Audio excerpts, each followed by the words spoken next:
না, আপনি কি চান আপনার ছেলের ভাস্কর্য অথবা মূর্তি কিংবা মুরাল তৈরি হোক? না, ওগুলো আমি চাই না। ইসলামী অনুযায়ী যেটা করলে ছেলের সওয়াব হবে, কবরে সওয়াব যাবে বা 10 ভাইয়ের কাজে লাগবে, সেটাই আমি চাই।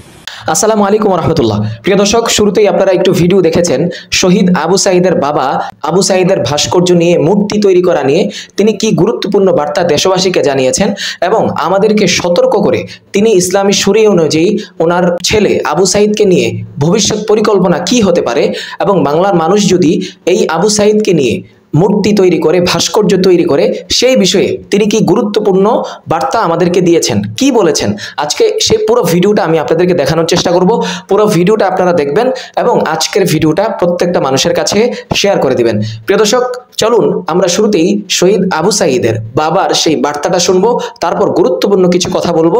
অবশ্যই আপনারা সেই কথাগুলো কিন্তু শুনে যাবেন। তার আগে আপনাদের কাছে বলতে হচ্ছে, আমাদের ইউটিউব চ্যানেলে নতুন হয়ে থাকলে আমাদের ইউটিউব চ্যানেলটি সাবস্ক্রাইব করে রাখেন নিত্য নতুন সত্য নিউজগুলো সবার আগে পাওয়ার জন্য।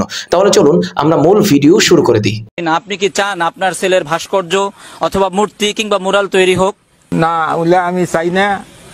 ইসলামী অনুযায়ী যেটা করলে ছেলের সওয়াব হবে, কবরে সওয়াব যাবে বা 10 ভাইয়ের কাজে লাগবে, সেটাই আমি চাই। আপনি মূর্তি চান না? না, আপনি এটা ক্লিয়ার করেন যে আমি মূর্তি চাই না, আমার ছেলের কোনো ভাস্কর্য চাই না, বলেন, এভাবেই বলেন। হ্যাঁ, আমি কোনো মূর্তি চাই না, আমার ছেলের কোনো ভাস্কর্য চাই না, আমার ছেলের নাম প্রচার করতে পারবে। হ্যাঁ, আমরা শুনছিলাম। কেন চান না মূর্তি ভাস্কর, কেন চান না একটু যদি বলতেন? ওটা তো আমার ইসলামী শরীয়তি নয়, ওই জন্য আমরা চাই না। আমার ছেলে যেহেতু আপনারাই বলতেছেন শহীদ, সে শহীদের মর্যাদা যেন পায়, সেই কাজ করতে হবে। আপনি কাজ করতে হবে। হ্যাঁ, মানে মূর্তি ছাড়া আবু সাঈদকে নিয়ে কি কি কাজ করলে আমরা খুশি হব? সড়ক নির্মাণ বা মসজিদ মক্তব এলে কিছু করলে, দান সদকা, এই সমস্তগুলা যেন ওই সবটা আপনার ছেলে পায়। যে অনেকে দেখা যাচ্ছে আবার তারে ভালোবেসে অনেক কিছু করতেছেন, কিন্তু তার মাঝখানে একটা জিনিস দেখা যাচ্ছে, আপনারা ভাস্কর্য বা মূর্তি এই ধরনের কিছু প্রতিকৃতি, এই ধরনের কোনো কিছু বানানোর চিন্তা ভাবনা করতেছেন। আমি আবু সাঈদের বড় ভাই হিসেবে আমাদের ইসলামী সংস্কৃতির সাথে সাংঘর্ষিক হয় এমন কিছু। সম্মানিত দর্শক শ্রোতা মণ্ডলী, আপনারা সকলেই জানেন যে কোটা সংস্কার আন্দোলন, বৈষম্য বিরোধী ছাত্র আন্দোলনের মধ্য দিয়ে বাংলাদেশ নতুন করে স্বাধীন হয়েছে, বিজয় হয়েছে বাংলাদেশ এবং স্বৈর শাসক শেখ হাসিনার পদত্যাগ হয়েছে, দেশ থেকে পালাতে বাধ্য হয়েছে।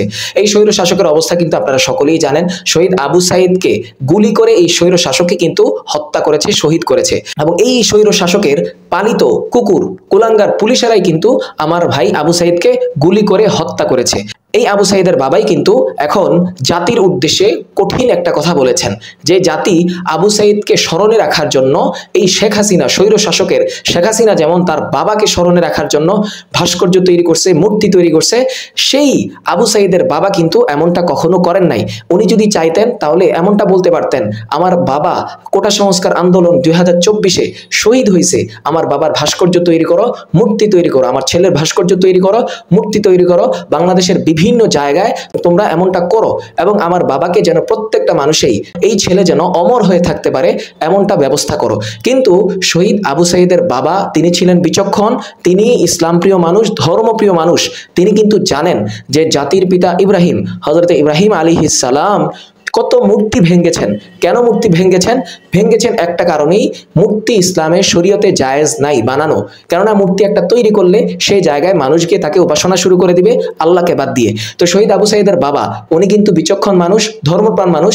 এই জন্য জাতির উদ্দেশ্যে তিনি বলেছেন যে আমার এই ছেলের কোনো ভাস্কর্য, কোনো মূর্তি যেন এই বাংলার জমিনে তৈরি না হয়। এবং তিনি কারণ হিসাবে এটা উল্লেখ করেছেন যে শরীয়তের মধ্যে এটা জায়েজ নাই, কিন্তু এমনটা করলে করতে পারেন যে আমার ছেলের নামে মসজিদ হতে পারে, মাদ্রাসা হতে পারে, মক্তব হতে পারে, হাসপাতাল হতে পারে, এই নামে হতে পারে, কিন্তু আমার ছেলের একটা অবয়ব আকৃতি তৈরি করে ভাস্কর্য আকৃতিতে দাঁড় করিয়ে দেওয়া, মূর্তির আকৃতিতে দাঁড় করিয়ে দেওয়া, এটা ইসলামী শরীয়তে জায়েজ নাই। এই জন্য আবু সাঈদের বাবাও বলেছেন এমনটা যেন বাংলার কোনো মানুষ কোনো জায়গায় না করে। এই স্বৈর শাসক, এই স্বৈর হাসিনা, এই হাসিনাই কিন্তু তার বাবার মূর্তি ভাস্কর্য তৈরি করে গেছিল বাংলাদেশের মধ্যে, এবং প্রত্যেকটা ভাস্কর্যই কিন্তু এখন ভাঙ্গা হচ্ছে। আপনারা সকলেই দেখতে পেয়েছেন ভিডিওর মধ্যে, এবং এগুলো দেখে কি যে আত্মার শান্তি পাইতেছি আমি আপনাদেরকে বলে বুঝাইতে পারবো না। তো প্রিয় দর্শক, আপনারা সকলেই এই শহীদ আবু সাঈদের বাবার এই ভিডিওটা, আজকের এই ভিডিওটা প্রত্যেকটা মানুষকে দেখার সুযোগ করে দেন, প্রত্যেকটা মানুষের যেন দেখতে পারে, বুঝতে পারে এবং সতর্ক থাকতে পারে আবু সাঈদকে নিয়ে, যেন কোনো জায়গায়, কোনো অঞ্চলে, কোনো সেক্টরে যেন এই আবু সাঈদের কোনো মূর্তি ভাস্কর্য তৈরি না হয়, শরীয়তের খেলাফ কোনো কাজ না হয়। আপনারা শেয়ার করে দিলে প্রত্যেকটা মানুষের কাছে, লক্ষ লক্ষ মানুষের কাছে পৌঁছবে এবং তারা এই বিষয়টা জানতে পারবে। আজকের ভিডিওটা দেখার জন্য আপনাদেরকে অসংখ্য ধন্যবাদ। পরবর্তী ভিডিও রাখ পর্যন্ত সকলে ভালো থাকবেন, সুস্থ থাকবেন। আসসালামু আলাইকুম।